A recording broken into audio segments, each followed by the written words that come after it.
Hello, my fellow introverts. Stacy here, your programming and test automation expert. I really hope you liked my dog, Ami, at the beginning of the video. Please let me know if you want to see more of her. You definitely will see more of her at the very end of the video, so please watch it to the end. And, please let me know in the comments if you want to see her more and maybe to see some other stuff with her. So anyway, we have to get to the boring stuff, not watch the dogs the whole time, so we need to switch to Python. Today's topic is very ordinary indeed, it's exception handling, but we will focus not on the exception handling itself, but on some stuff like whether you should raise an error here or whether you should handle an exception here instead of using an if or something like that. So this is what we're going to discuss in this video. So basically, the best practices of using exceptions and exceptions handling. So we will start in a moment, but before that, please don't forget to like the video, subscribe to our channel, and check the links in the description.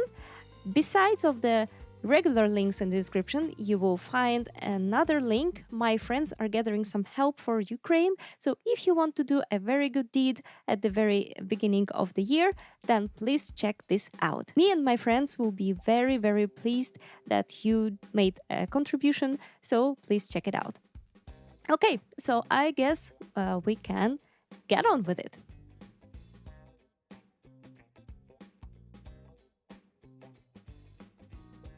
Okay guys, so let's start with the very basic stuff. Let's see how exceptions work in Python and just a little bit about the insides of exceptions. So there are two basic types of exceptions in Python. They're all having the same ancestors, but they behave a little bit differently when you are trying to handle them. So there are syntax errors, the errors that you're probably getting when you're learning the language, so you're writing something incorrectly. And the second type are just the regular exceptions. So let's see what is the difference. We will do if a equals, let's say 1. We will not put a colon here, which is actually syntactically incorrect. And we will do a print here. So let's do a print. Okay, if I run it, we will see something like this. So it says syntax error, invalid syntax. So basically, we wrote something incorrectly. Python is very smart, so it's actually saying that, well, we did something incorrectly near this one. So there is an arrow here, which is saying that we did something incorrectly near this one number. So, of course, we know Python, so we will just put a colon here so that we fix this exception. And now, well, everything looks better, but if we run it, we will get a name error. And this is something different. This is a different type of exception because this is not related to the syntax, but we are getting a problem with not being able to find the A here, right? So even though these two exceptions are quite different, and I will show you why in a moment, they have the same ancestor. Let me show you how to easily check it, and you can try it out yourself if you want to. This is actually pretty useful in many situations. So we will do syntax error dot, and we're going to use a magic method. This is not the purpose of this video, but we're going to use it. MRO. So MRO stands for method resolution order, which means that basically we are checking the hierarchy, right? So we have our current class, which we're using, which is the syntax error, and then we try to trace what is its ancestor, what is its ancestor's ancestor, and so on and so forth, right? So we're trying to build this hierarchy of all of the ancestors of this particular class. This is what MRO does. So we can do the same thing for syntax error and for the name error, right? I will comment this out because we don't want to see this error anymore.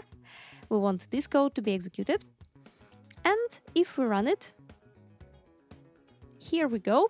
So we have our class SyntaxError, which is inherited from exception, which is inherited from the base exception, and then we get the object, because everything is an object in Python, and this is the proof, right, that everything is an object.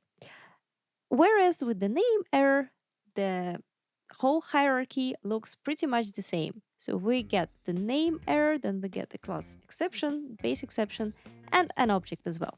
So as you can see, the ancestors are the same, but these two types of exceptions, they're pretty much different when you're trying to handle them. What do I mean? Let's try to handle these exceptions. So I will put these guys out and I will uncomment our previously written code.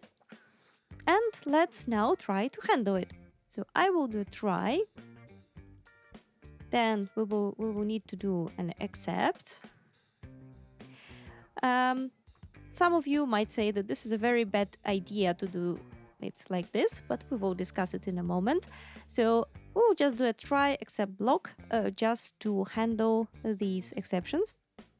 And here we will do an exception happened, right? And now let's try to run it. Okay, so we successfully handled an exception because we had a name error here. As you can see, there is nothing written in red here. We don't see any other information here. We just see our print. And of course, this print wasn't executed because we've got an exception here.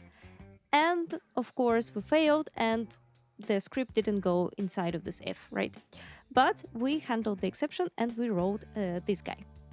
Okay, so what would happen if we remove this sign, right?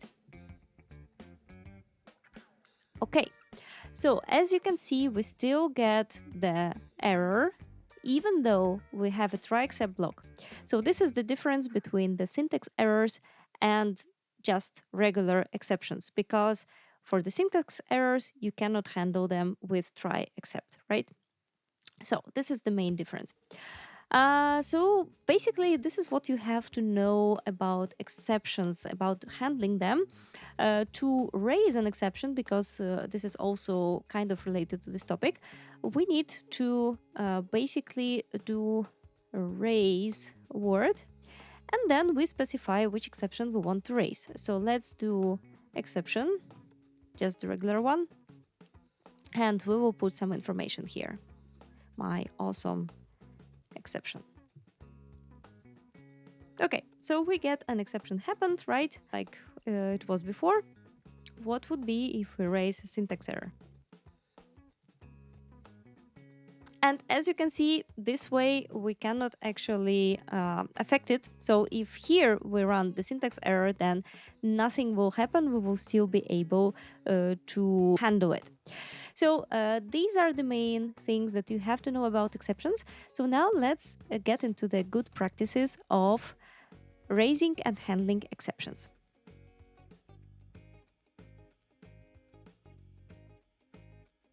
Okay, so our first issue is using an empty except block. What does it mean, empty? Well, you can actually add some more code here into this except block, but we didn't do this. As you can see, it's actually highlighting, so PyCharm doesn't like it already. Although it will work, you can use it, but it's not actually ideal. Let's see why. So we have a function which adds two numbers here. Well, it looks perfectly normal, and it will add any number that we're going to provide it. So we have currently 1 as a string being added to 2 as a number. As you might have guessed, this is not going to work if we run it. So let's try to run it. Let's see how it spoils. We actually see that the exception has been handled. We have numbers were not added, right? So we can see this. Okay, so what's wrong with this code? Let's imagine that those numbers are coming from front end, right? So we just receive some request and we get those numbers from the request body or from request parameters. Let's say our front end is a calculator that is trying to add two numbers. and we have no idea what is inside of this body. I mean, what is the type of these numbers, or what exactly is this body? Maybe it's empty, right? For any of those incorrect values, we are going to get an exception. And we have no idea what this exception would be, right? So this is why there is a nice way of actually getting the exception which we're getting here. So we would just need to do accept exception as E. It can be anything else. It can be like this. This is still not ideal, but this is already much better, because once the exception happens, the exception object which happened is going to be entered into this EXC, right? So we have some kind of an information what exactly happened here. So let's just copy this EXC and let's put it into another print, right? Just like that. Let's run it and see what is going to happen. And we have some nice information right now. So numbers were not added. This was what was here before. And then we get can only concatenate str not int to string, right? So it was trying to concatenate something to one, because, well, with plus you get a concatenation. If we would have done something like this, let's see what is going to happen. Unsupported operand types for plus, integer, and str. So we are actually getting kind of another exception, because here we're trying to sum integer and a string.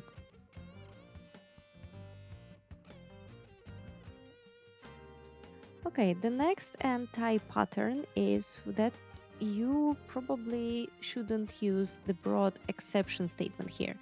Don't get me wrong, in some situations it might be okay if this is a very simple script and you know that only this thing might happen but not another one, then probably you can just leave it as is. You can just use the exception type here. But in other situations it might be a bad idea. Let's see why. Let's imagine that we have some configuration which is stored in a JSON file, and we say, well, open the configuration as config, then parse it to a dictionary and do something else with it. We have a try except block, and well, we suspect that this configuration might not be existing in this case, right? So this is actually our case. If we run it, we actually don't see anything here, but let's see, let's put error happened here, right? Let's run it. We see error happened here because we don't have this file. So in this case, if we get such an error, we could actually put some default configuration here in the exception block. So let's say that we say that the configuration is URL, let's say localhost, right? Port, yeah, maybe it's going to be a host, right? Host and port, let's say 800, right? So we have the handling for default configuration, and we have basically we can say here that file was not found, something like this, and this is how it's going to look like. So we can just print the configuration at the very end. Configuration, right? Okay, and as you can see, file was not found, and we get something like this here. Okay, so we actually expect that this error might happen, right? So this is fine, we're handling it. But what if we have the configuration file, but still we get some other error, right? We, for example, don't have permissions to open this file, or this file might be not a correct JSON. Let's try it out, right? So we will just create a configuration JSON. Okay, configuration.json, right? And let's put some different stuff here. Something incorrect. Okay, so this is not JSON, definitely. So let's run it. And we get the same stuff, file not found, and this one.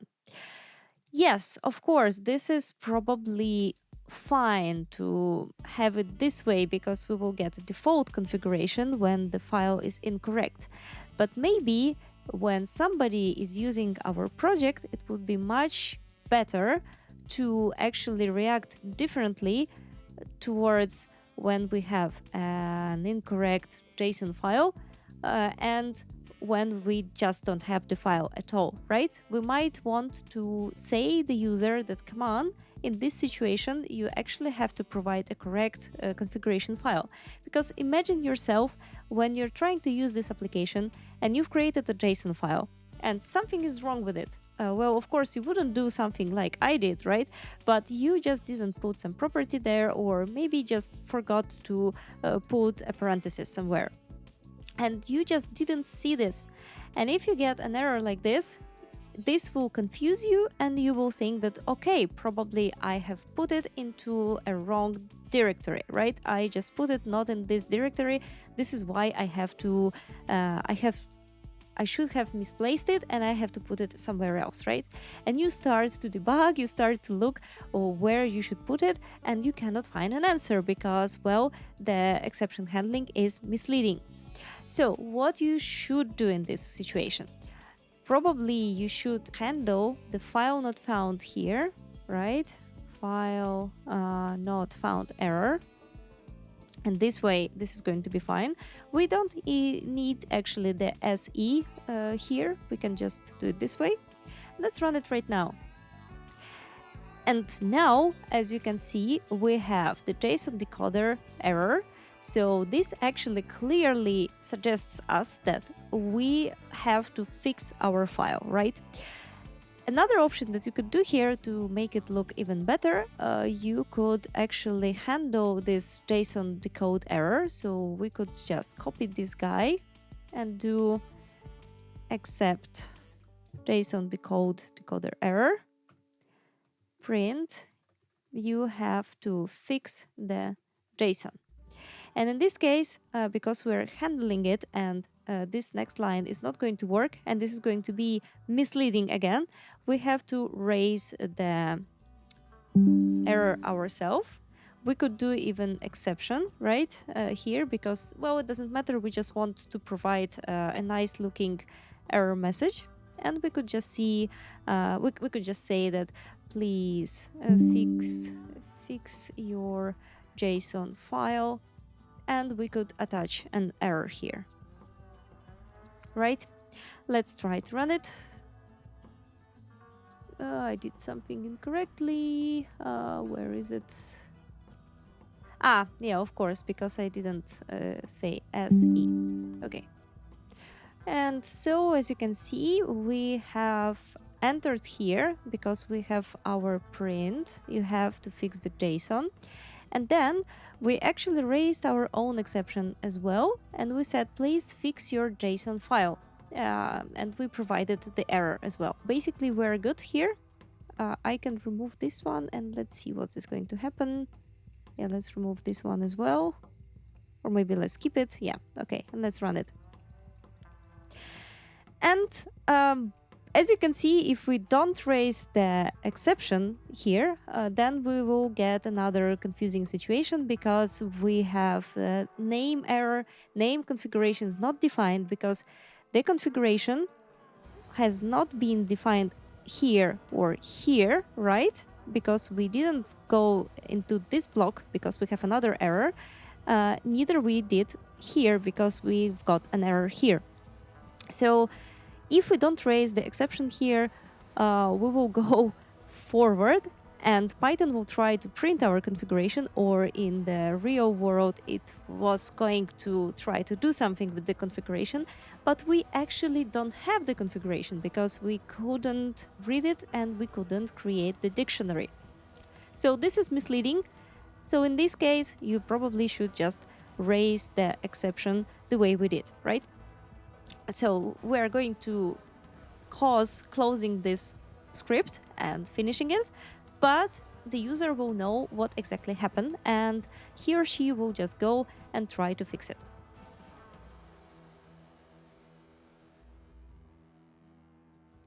Okay, guys, this is it for today, but we're not done with the exceptions. We are going to discuss them in 1 week, and we're going to discuss more advanced, complicated, less obvious cases.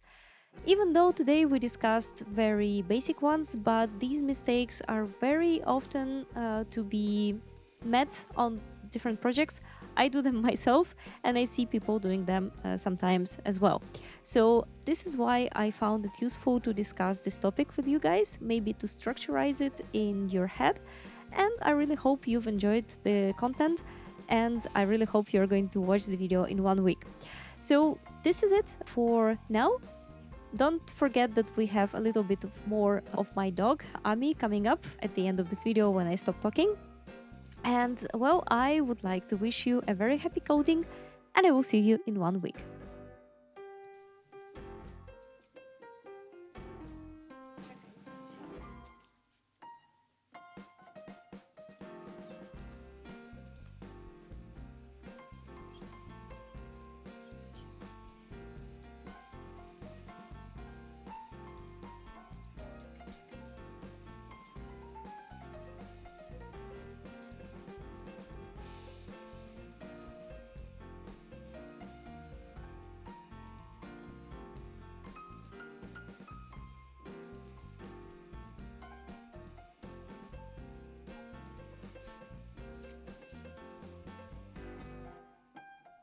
Hello, my fellow introverts. We're here.